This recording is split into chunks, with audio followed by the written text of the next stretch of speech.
안녕하십니까. 민법 및 민사특별법을 담당하는 김남규입니다. 여러분들 우리 쪽집게 예상문제풀이가 진행되고 있죠. 여러분들 내용을 잘 숙지하시고 합격의 영광을 여러분들에게 취득했으면 좋겠습니다. 자, 여러분들 요 지금 의사표시에 관한 규정이 부분이 상당히 중요한 부분이기 때문에 처음에 들을 때는 처음에 여러분들이 접하는 분에게는 조금 다소 어려운 부분도 해당됩니다. 그러지만은 자꾸 반복해서 교재를 읽고 또 강의도 반복해서 듣다 보면은 내용이 여러분들 것이 됩니다. 자, 이 문제를 통해서 여러분들이 잘 내용을 숙지해 주시기를 부탁드리면서 이 강의에 집중해 주세요.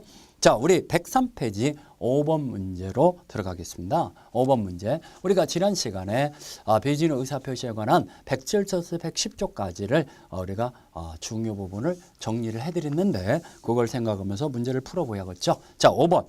A는 죽을 병을 든 친구 B를 기쁘게 하기 위해서 B가 평소에 좋아하던 자기 소유 그림을 B에게 무상으로 증여한다고 말하고 이를 인도했는데 사실 A는 내심으로 B가 사망하면은 그림을 도로 찾아올 생각이었다.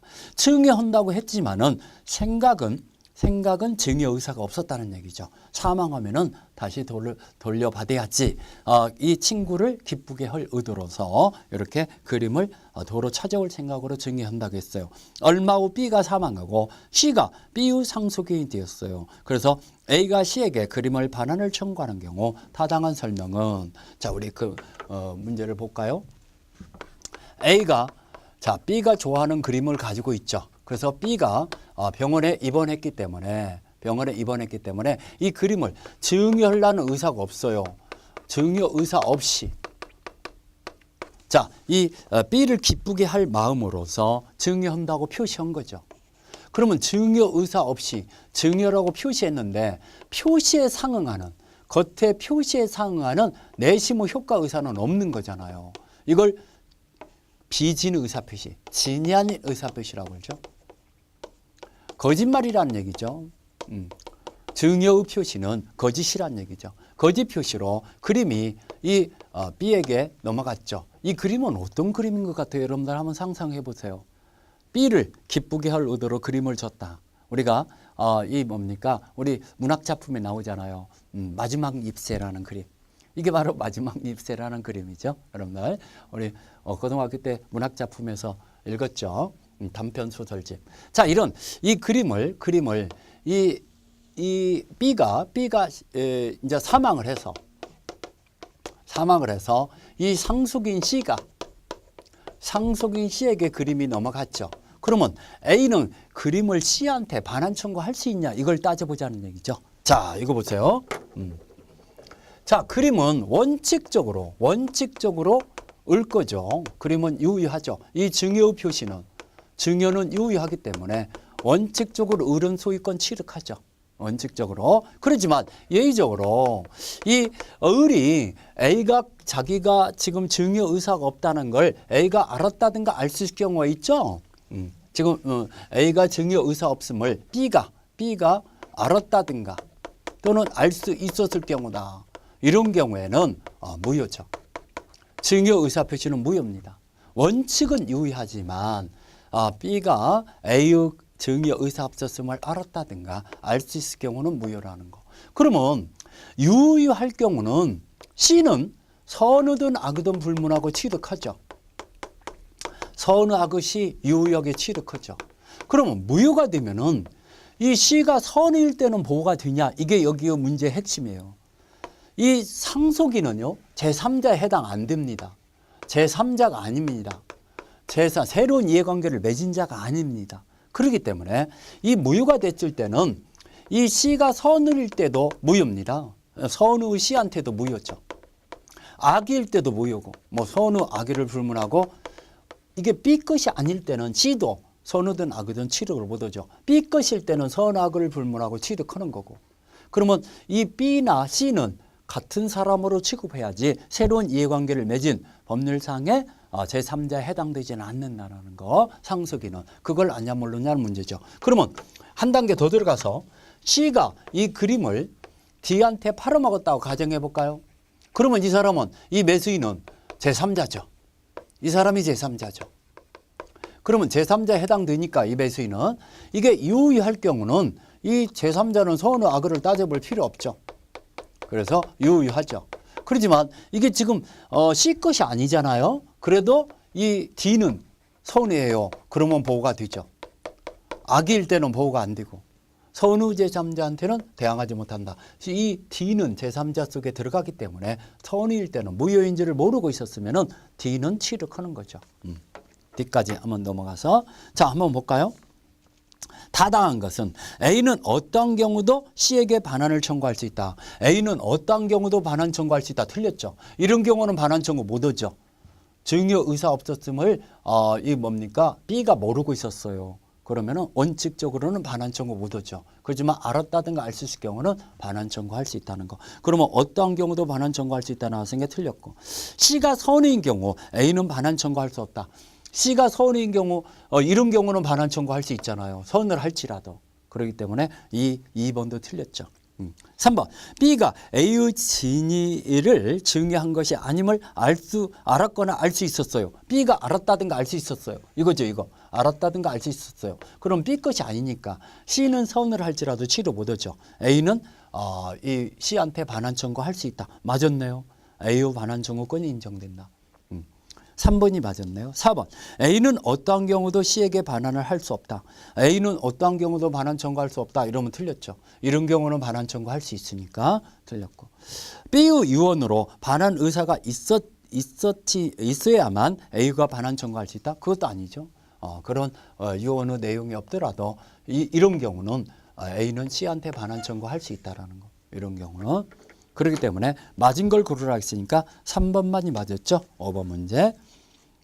자, 6번 문제로 들어갈까요? 갑은 을에게 부동산을 증여하면서 증여세를 부과를 회피할 목적으로 을과 통모하여 매매계약을 한 것처럼 가정하고 매매 원인으로 하는 소유권 이전 등기를 경유했다. 이러한 사정을 모르는 병이 을로부터 부동산을 매수하여 정에게 전매했는데 정은 잘 알고 있다. 자, 봅시다. 자, 갑이라는 사람이 을에게 이 토지를 증여하는 거죠. 이 토지를 증여하는데 증여세를 면탈하기 위해서 증여세가 너무 많이 나오니까 이걸 면탈해서 매매로 가장해서 이전 등기를 해줬다는 얘기죠. 그러면 이 매매는 진짜가 없었던 거잖아요. 둘이 짜고 거짓말을 한 거잖아요. 거짓 표시잖아요. 이 매매로서는 언제나 무효죠. 언제나 무효인데 실제로 증여 의사가 있었을 때는 이 증여를 우리가 뭐라고 하냐면은 은닉행위라고 그래요. 가장행위 속에 숨어있는 행위. 이 은닉행위로서는 유효요건이 갖춰지면은 유효할 수 있죠. 가장행위로서는 무효지만은 은닉행위로서는 유효할 수 있으니까 가장매매 원인으로 등기가 됐더라도 증여가 유효해요. 실체관계가 유효하니까 이 등기도 유효하죠. 그러면 을이 병한테 팔아먹었어요. 병은 을의 등기가 유효하기 때문에 선의든 악의든 불문하고 취득하죠. 선의든 악의든 불문하고 취득한다는 거. 유효하게 취득하죠. 이 증여가 유효할 경우는 자, 이런 풀어봅시다. 근데 전득차 정도 뭐 말할 것도 없이 선의든 악의든 취득하죠. 갑을사의 매매계약은 무효다. 갑을사의 매매계약은 무효죠. 그러면 1번 맞았고. 갑을사의 증여계약은 증여의 진정한 합의가 있는 날 유효하다. 증여계약은 유효하죠. 증여계약은 그러면 2번도 맞았죠. 3번 을과 병사의 매매계약은 무효이므로 을과 병사의 매매계약은 유효하므로 병은 이 소유권을 취득한다. 부동산 소유권 취득하죠. 만약 병이 악이었다면은 병은 이 부동산의 소유권을 취득할 수 없다. 자, 악이었다면은 소유권 취득할 수 없다. 만약 병이 악이었다면 소유권 취득할 수 없다가 틀렸죠. 악이라 할지라도 병은 취득하죠. 이게 을 거니까 취득할 수 없다 나왔으니까 4번 틀렸고 정은 악의의 제3자이므로 소유권 취득할 수 없다. 이거 답이 이중으로 나와버렸네요. 답이 4번과 5번이 답이 두 개라고 보야죠. 자, 이거 증여계약이 유효하니까 이 가장매매로서는 선의병만 보호가 돼요. 그렇지만 증여계약이 유효하면은 이 병은 선의든 악의든 취득합니다. 증여계약이 유효하니까 매매로서는 가장매매로서는 을은 을은 이 뭡니까? 취득 못하죠. 매매만 보면은 증여가 없었다 한다면은 선의만 병이 보호가 되지만 증여계약이 유효하기 때문에 악이라도 취득합니다. 그러면은 틀린 걸 고르라 했으니까 이 병은 악이라 할지라도 소유권을 취득하는 거니까 이 4번과 5번이 답이 두 개네요. 정도 선의든 악이든 취득하는 거죠.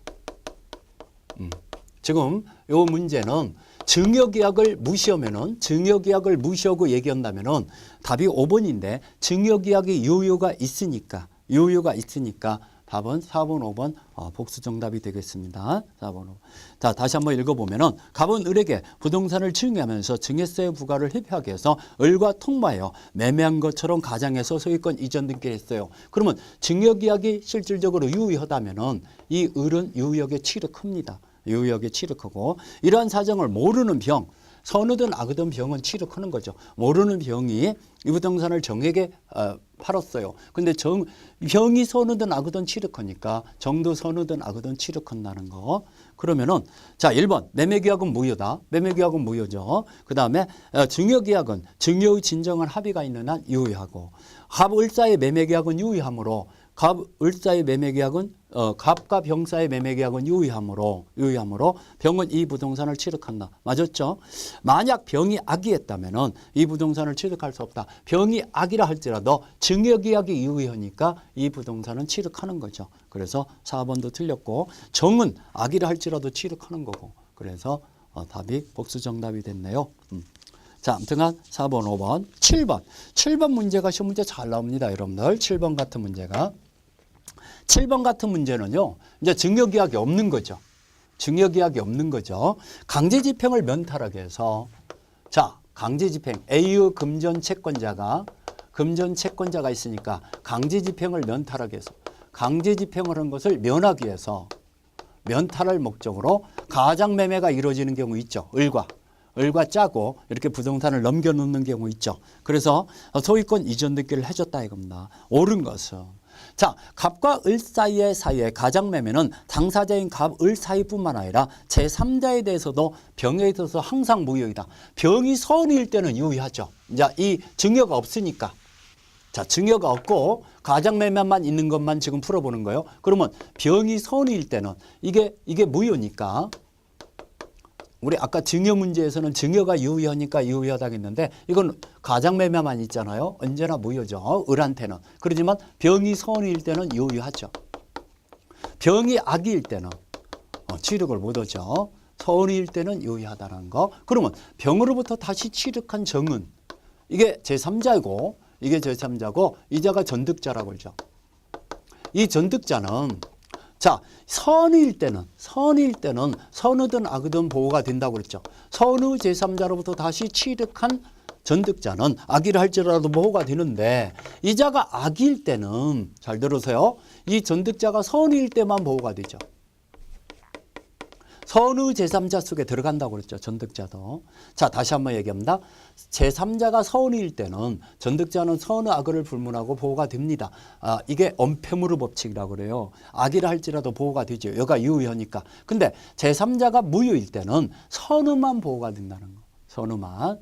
좀 복잡한 것 같아도 간단한 거니까 정리해 놓으세요. 제3자로부터 다시 취득한 자는 선의 제3자로부터 취득했을 때는 악의까지도 보호가 되지만 악의 제3자로부터 취득할 때는 선의만 보호가 된다는 거. 자, 아무튼간 이건 증여 의사가 없이 매매만 있었으니까 이게 적용되는 얘기죠. 그러면 자 1번 틀렸고 제3자는 선의일 때는 유효하니까 항상 무효이다라고 나왔으니까 틀렸죠. 2번 갑의 채권자는 선의 병에게 무효를 주장하여 강제집행을 신청하거나 채권자 실권 행사할 수 없다. 오케이. 자, 이 A라는 채권자가요. 잘 들으세요. A라는 채권자가요. 자기 금전채권을 침해하는 강제집행 목적으로 을 앞으로 갑의 재산을 등기를 빼돌려 놨어요. 그러면 이건 채권자 취소권으로 취소시켜버릴 수 있어요. 채권자 취소권의 대상이 된다. 자, 채권자 취소권은 금전 채권이 한다고 그랬죠. 금전 채권이면은 그 금전 채권의 강제 집행을 면탈할 목적으로 이렇게 행위했을 때는 사행위 취소로 이 소송상으로 을을 상대로 소송을 제기해서 이 등기의 말소를 청구할 수 있죠. 취소 청구 소송을 제기해서 갑에게 빠꾸가 되면은 강제 집행할 수 있죠. 이것을 채권자 취소권의 대상이 된다라는 거. 그렇지만 저 A라는 채권자도 선우병한테는 무효임을 주장 못합니다. 선우병한테 무효를 주장하는 갑도 을도 주장 못하지만 A라는 채권자도 주장을 못한다는 거. 채권자 취소권 행사도 못하죠. 선우일 때는 병은 보호가 되니까. 근데 채권자 취소권 행사할 수 없다. 그러니까 2번 맞았죠. 선우병은 보호가 되기 때문에 그럽니다. 3번 병이 선우 제3자라 하더라도 권리를 취득한 전득자가 악이라면은 악의의 전득자는 보호받지 않는다. 틀렸죠. 선우 제3자로부터 취득한 전득자는 악이라 할지라도 보호가 된다라는 거. 그러면은 3번 틀렸고 2번은 맞았고 3번 틀렸죠. 4번 제3자 병은 이 당사자 갑이나 을에 대해서 갑을자의 행위를 무효를 주장할 수 없다. 자, 선의 제3자에게 갑이나 을이나 저 A라는 채권자가 무효임을 주장하지 못하지만 선의 제3자가 무효임을 주장하는 거 무방하다라고 아까 써드렸었죠. 자, 7가지 정리해드리면서 선의 제3자가 무효를 주장하는 건 상관없다라는 거. 그러면 주장할 수 없다라고 나왔으니까 4번도 틀렸죠. 5번 갑을자의 부동산 매매 행위는 유효하다. 갑을자의 부동산 매매 행위는 언제나 무효죠. 통정의 표시로 언제나 무효다. 이것도 틀렸고. 그럼 맞은 것은 7번에 맞은 것은 2번입니다. 2번. 우리 아까 6번 문제에서는 4번과 5번이 복수 정답이 나왔고 7번에서는 답이 2번입니다. 자, 8번 문제, 착오에 관한 문제죠. 자, 우리 착오. 중요 부분의 착오는 취소할 수 있다라고 공부했는데 간단하게 핵심만 정리해 드릴게요. 핵심만. 자, 우리 109조. 착오. 착오는 불일치를 피고자가 모르고 있는 거라고 그랬잖아요. 모르는 경우. 생각과 표시가 불일치됐다는 걸 피고자가 모르고 있는 걸 착오라고 그래요. 그러면 이거 착오는 의무규정이라는 걸 주의하세요. 의무규정이라는 얘기는 취소권을 배제하는 특약을 맺었어요. 취소 못하죠. 취소권을 배제하는 특약이 있으면 두 번째, 내용의 중요 부분의 착오만이 착오만이 취소 가능하죠. 취소할 수 있다는 거. 그러면 중요 부분이라는 것은 누가 입증해야 하냐? 중요 부분이라는 것은 착오자의 주관적 요건과 하위 일반인의 객관적 요건을 모두 고려해야 한다 그러죠. 주관적 요건, 객관적 요건을 모두 고려해야 하고, 두 번째, 중요 부분의 판단은 경제적 손실이 있어야 한다는 거. 경제적 불이익. 만약에 경제적 불이익이 없어요. 중요 부분에 해당되지 않는다 그럽니다. 경제적 손실이 있어야 중요 부분이라는 거. 세 번째, 이건 착오자가 바로 취소권자죠. 착오자의 입증 책임이다. 효력을 부인하는 자가 중요 부분에 해당되는 착오가 있었음을 스스로 입증해야죠. 취소하고자 하는 자가. 착오자만이 취소하는 거지 상대방도 취소할 수 있다 이러면 틀립니다. 중요 부분의 착오는 착오자만이 취소할 수 있다는 거. 세 번째 착오. 자, 이거 착오자에게 중대한 과실이 있어요. 착오자의 중대한 과실이 있을 때는 취소하지 못한다 그러죠.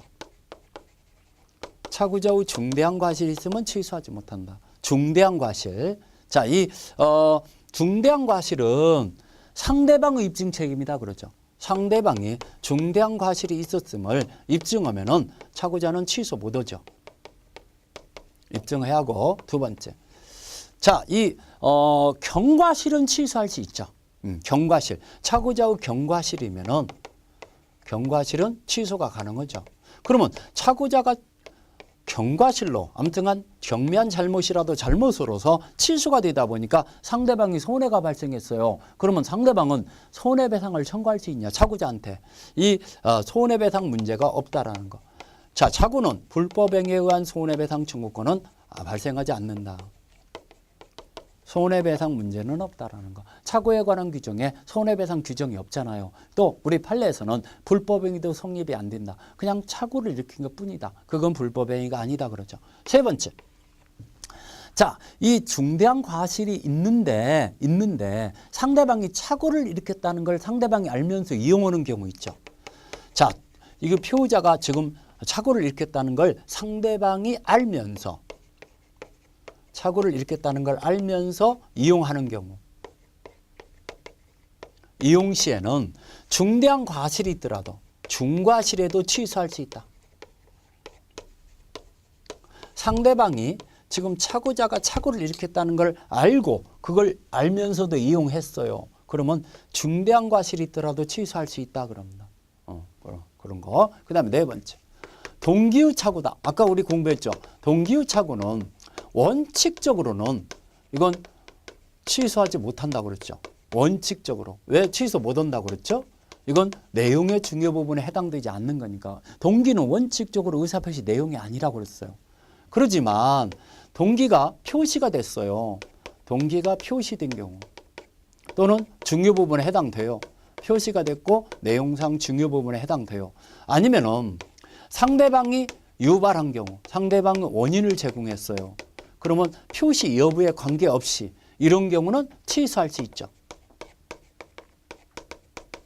취소 가능하고. 세 번째, 이걸 그러면 동기를 내용으로 삼기로는 쌍방 합의가 있어야 하냐. 내용으로 삼는 합의까지는 필요 없다. 내용으로 함께로는 합의는 필요 없다. 자, 네 번째. 자, 동기의 착오에서요. 이거 법령상 제한을 차고, 자, 그린 벨트에 묶여 있다든가 건축 허가가 안 나온다든가 여러 가지 법령상 제한이 착오가 되는 경우 있죠. 이런 제한을 받고 있는 착오, 이런 것들은 동기의 착오에 해당된다 그러죠. 이런 것들이 동기의 착오 내용이죠. 요 지금 7, 8회 여러분들한테 정리해 준 내용이 중요한 내용이죠. 자, 풀어봅시다. 8번 착오에 의한 설명으로 옳은 것은 1번 매도인이 계약을 적법하게 해지한 후 거기다 밀치하죠. 해지한 후에 매수인은 계약의 해지에 따른 불이익을 면하기 위하여 중요 부분의 착오 이유로 취소권을 행사하여 계약 전체를 무효로 할 수 있다. 정확한 표현입니다. 맞았습니다. 이거 시험 문제 4번이나 나왔죠, 여러분들. 매도인 측에서 적법하게 해지한 후에도 매수인은 착오 이유로 다시 취소할 수 있다는 거 꼭 기억하셔야 합니다. 자, 왜 매수인에게는 착오 이유로 취소하게 되면은 계약금도 돌려받을 수 있고 또 손해배상 책임도 없어지고 매수인에게도 커다란 이익이 되기 때문에 매도인이 적법하게 해지한 후에도 착오가 성립이 됐을 때는 입증이 된다면은 다시 취소할 수 있다는 얘기죠. 1번 맞았죠. 2번 피해자의 착오 이유로 의사표시를 취소한 경우 취소된 의사표시로 인한 손해를 입은 상대방은 불법행위 이유로 손해배상을 청구할 수 있다. 착오는 불법행위가 성립이 안 된다고 그랬죠. 여기 손해배상 청구권이 있다 없다? 없다. 착오를 일으켰을 뿐이지 그게 불법행위가 성립되는 건 아니라고 그랬어요. 그러면 2번 틀렸죠. 3번 착오에 의한 의사표시로 피해자가 경제적 불이익을 입지 않았더라도 착오 이후로 취소할 수 있다? 말도 안 되죠. 우리 경제적 불이익을 입어야만이 중요 부분에 해당된다고 그랬죠. 그러면 중요 부분에 해당돼야만이 취소할 수 있는 건데 경제적 불이익을 입지 않았으면 중요 부분에 해당되지 않는다는 거. 자, 4번. 3번도 틀렸고 4번. 착오가 피해자의 중대한 과실로 인한 경우에는 상대방이 피해자의 착오를 알고 이용하더라도 이 의사표시를 취소할 수 없다? 자, 여기. 상대방이 알면서 이용했어요. 그러면 중대한 과실이 있다 하도 취소할 수 있다고 그랬죠. 취소할 수 있다고 그랬죠. 그러면 취소할 수 없다라고 나왔으니까 4번도 틀렸죠. 5번 피해자가 중대한 과실 의무는 착오에 의한 의사표시 효력을 부인하는 자가 입증한다. 부정하는 자가 입증하는 게 아니라 취소를 못하게 하는 유효를 주장하는 자가 입증해야죠. 중대한 과실은 상대방이 입증해야 한다고 그랬어요. 효력을 부인하는 자라는 것은 취소하고자 하는 착오자죠. 그렇지만 취소하지 못하게 하려는 유효를 주장하는 자가 입증해야 하는 게 중대한 과실이죠. 시험 문제 잘 나옵니다, 이거.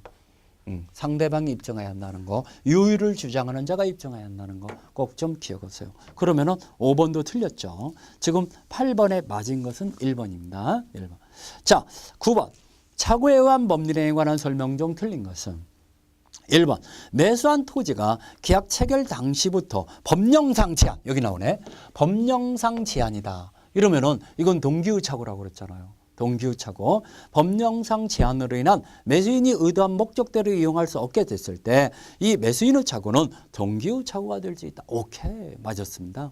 1번 맞았고 2번 주채무자의 소유 부동산에 가압류 등기가 없다고 믿고 보증했는데 그 가압류 등기가 원인무효예요. 그러면 가압류 등기가 없는 거죠. 그러면 이런 무효일 때는 그 보증인에게는 어떤 경제적 불이익이 없죠.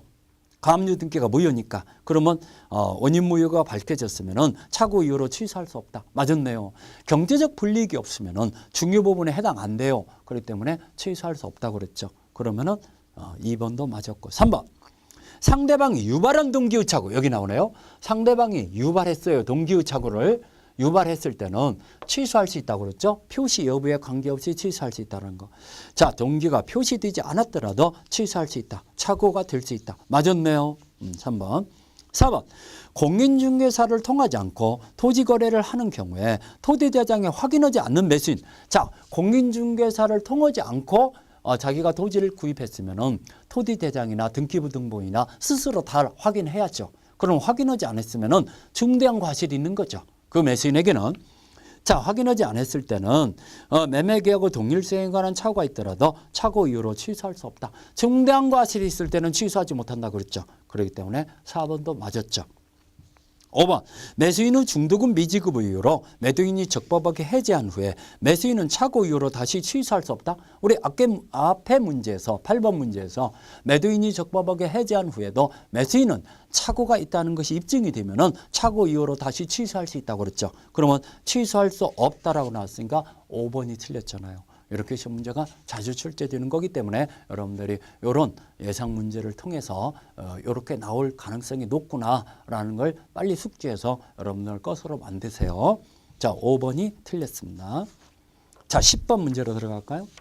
착오로 인한 의사표시에 관한 설명으로 틀린 것은 표의자의 중대한 과실은 법률행위 효력을 부인하는 자가 증명해야 한다. 부정하는 자가 증명하는 게 아니라 유의를 주장하는 상대방 측에서 입증해야 한다고 그랬잖아요.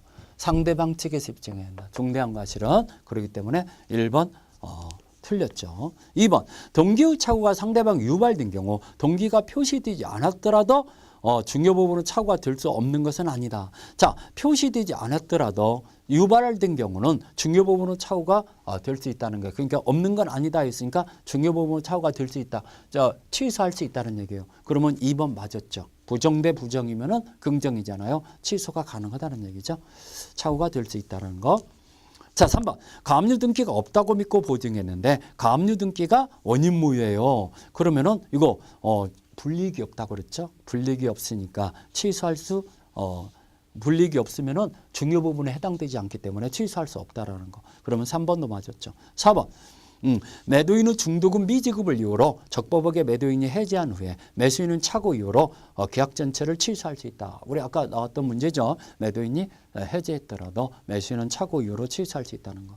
5번 매매계약의 당사자가 모두 X토지의 지번을 착오를 일으켜서 Y토지로 표시했어요. 사고 팔고자 하는 토지는 X토지로 합의가 됐는데 계약서에는 Y토지로 표시됐더라도 오표시 무효의 원칙, 자연적 해석 방법에 의해서 착오 이유로 취소할 수 있는 건 아니라고 그랬죠.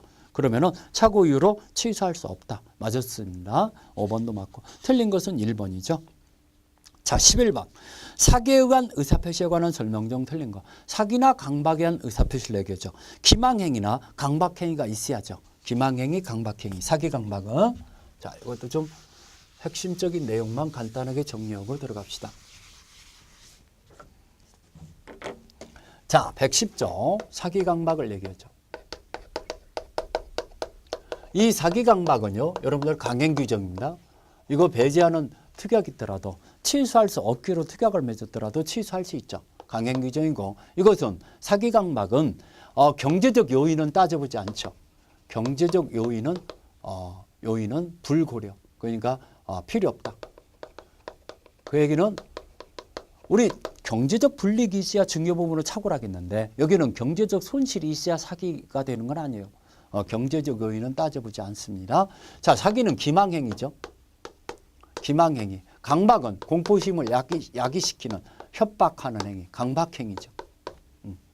두 번째, 이 사기 강박은 이단의 고의가 있어야죠. 상대방을 속이려는 고의와 속은 상태에서 법률행위를 하게 하려는 고의, 2단계의 고의가 있어야 한다. 그러면 과실은 여기에 해당되지 않죠. 과실은 사기강박에 해당 없다. 실수로 속이려는 의도가 없이 실수로 상대방을 속이게 되는 경우도 있죠. 그러면 사기에 해당 안 된다 그럽니다. 세 번째, 이 사기강박은 위법행위한다는 거. 위법행위한다는 거. 네 번째, 인과관계가 있어야죠. 인과관계가 있어야죠. 어떤 기망행위에 의해서 법률행위를 하게 되는 원인과 결과관계가 있어야 하는데 이건 주관적 요건으로 충분하다 그러죠. 모든 사람들이 다 사기가 속여야만이 사기는 아니죠. 당사자가 속았으면 사기입니다. 당사자가 공포심이 야기됐으면 강박이 됩니다. 물론 강박도요. 극심한 강박이라 해서 의사결정의 자유가 박탈될 정도 강박인 경우는 무효다 그럽니다. 의사결정의 자유가 박탈될 정도 극심한 강박일 때는 의사결정이라고 볼 수 없다는 얘기죠. 그럴 정도는 그건 무효라는 거. 자, 우리 침묵도 사기 강박이 들 수 있죠.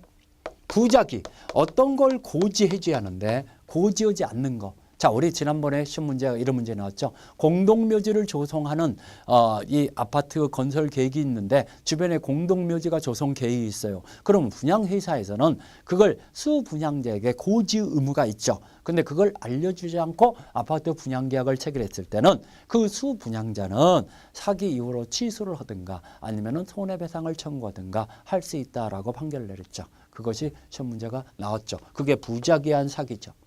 고지 의무가 있는데 고지하지 않고 숨기는 거, 이런 걸 부작위라고 하죠.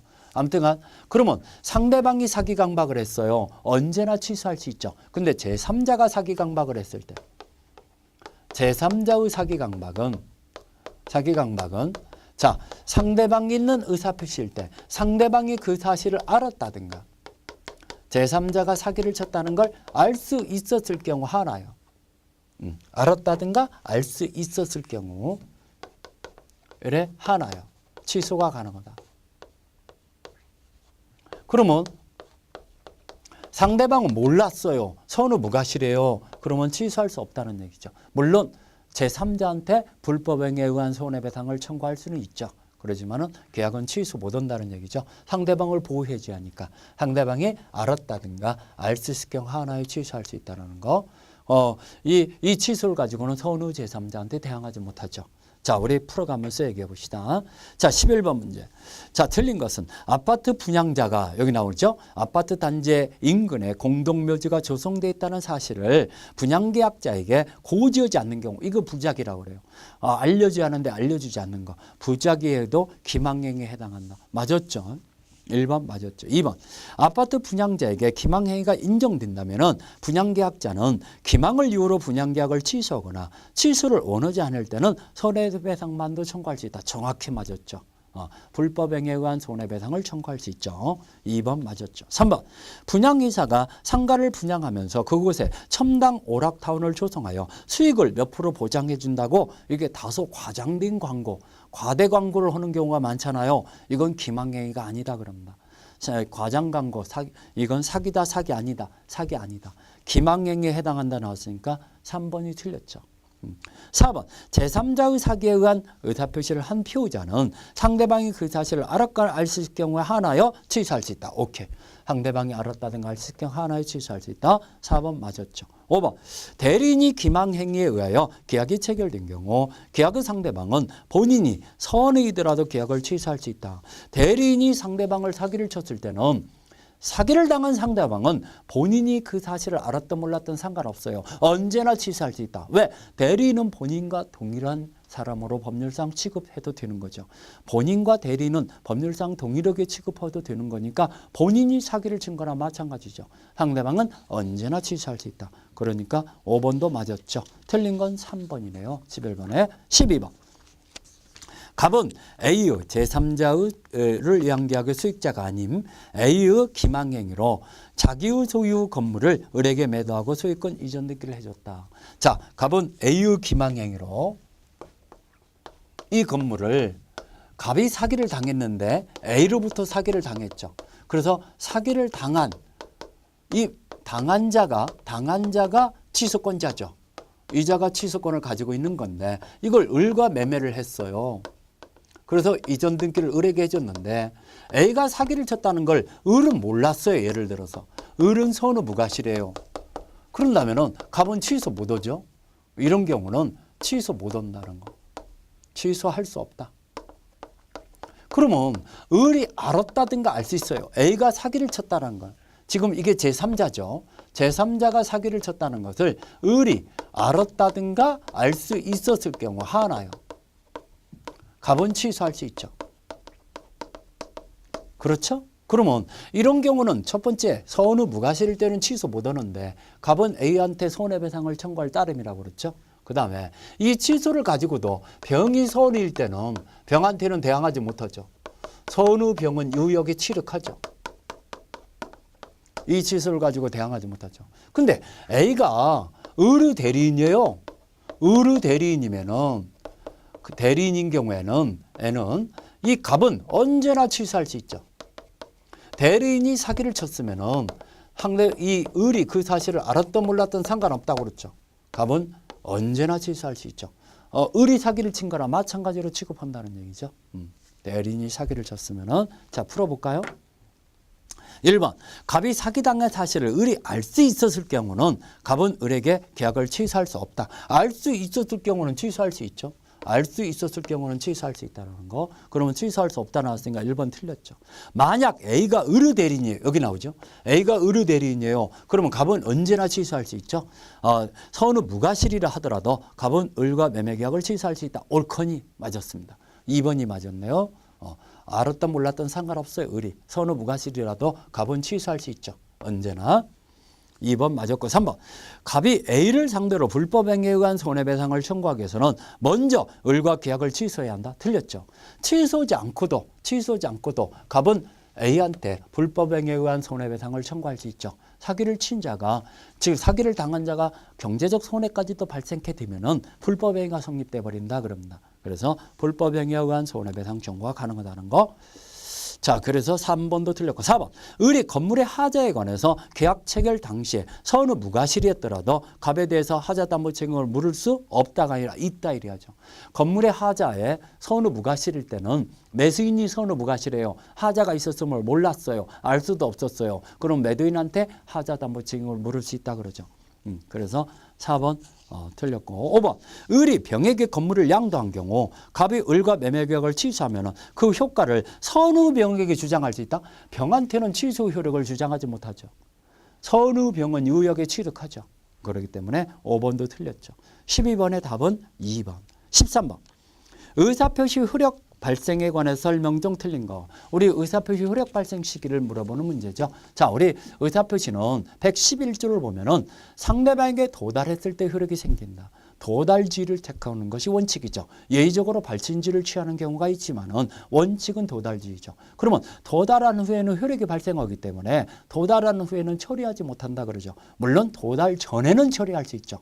여기서 중요한 게 2항 얘기죠. 2항 11조 2항에 자 의사표시를 발신한 후 사망하거나 피고자가 사망하거나 행위 능력이 상실됐다 하더라도 그 의사표시 효력에 영향을 미치지 않는다. 그 의사표시는 그대로 유효하다는 게 이게 굉장히 중요합니다.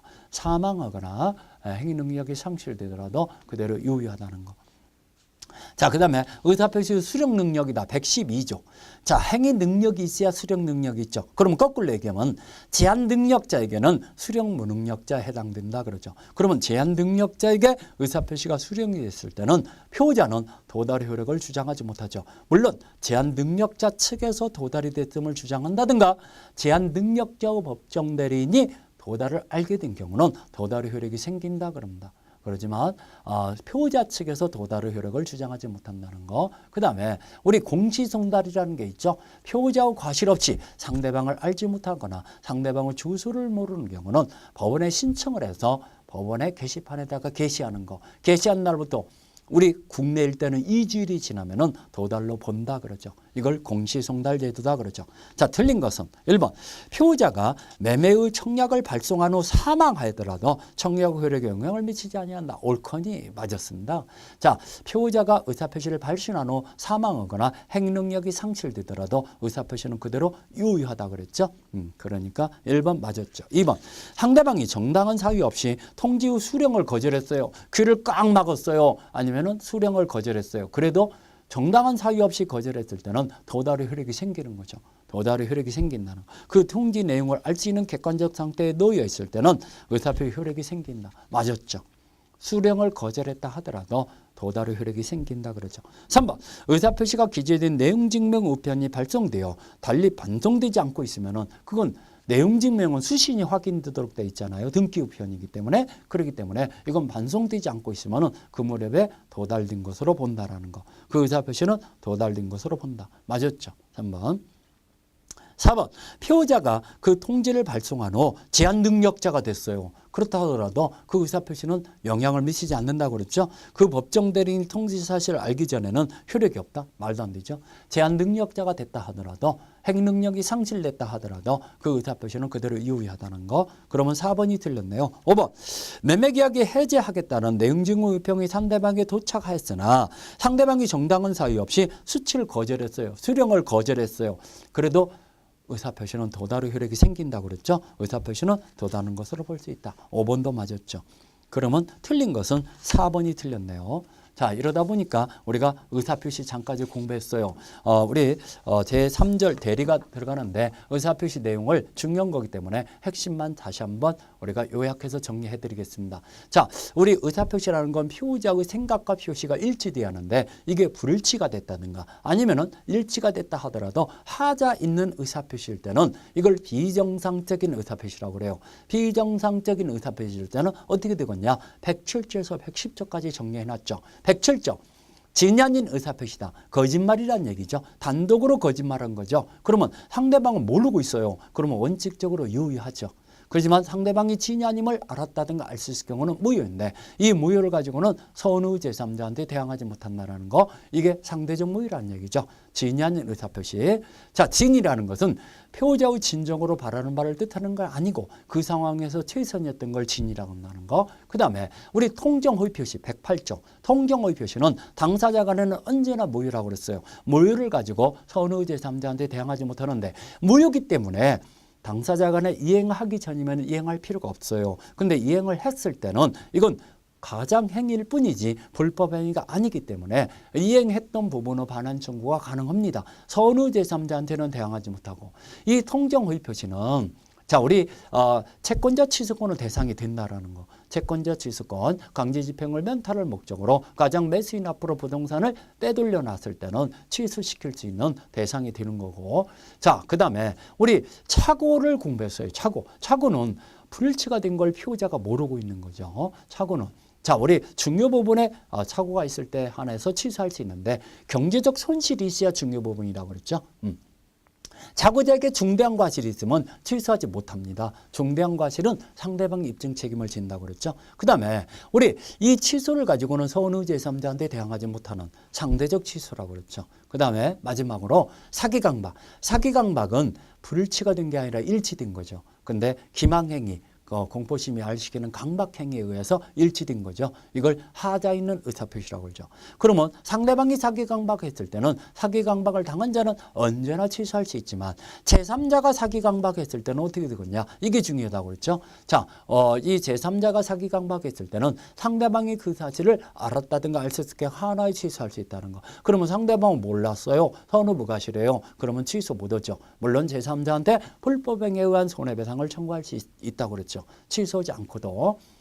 그러면 대리인이 사기를 쳤을 때는 이건 제3자의 사기 강박이 아니라는 거. 당사자나 마찬가지이기 때문에 상대방은 사기를 당한 상대방은 본인이 그 사실을 알았던 몰랐던 상관없이 언제나 취소할 수 있다는 거. 현 문제 참 잘 나옵니다. 대리인이 사기 강박했을 때는 본인이 사기 강박한 거나 마찬가지이기 때문에 언제나 취소할 수 있다. 이 취소를 가지고 선의 제3자한테 대항하지 못한다는 거. 그 다음에 우리 마지막에 의사표시 효력 발생 시기. 도달주의가 원칙이라고 그랬어요. 도달이라는 것은 객관적으로 유지할 수 있는 상태에 놓여 있는 거. 그러면 객관적으로 유지할 수 있는 상태에 놓여 있는데 정당한 사유 없이 수령을 거절했다, 거부했다 이렇게 나오죠. 그래도 도달의 효력이 생기는 거라고 그랬죠.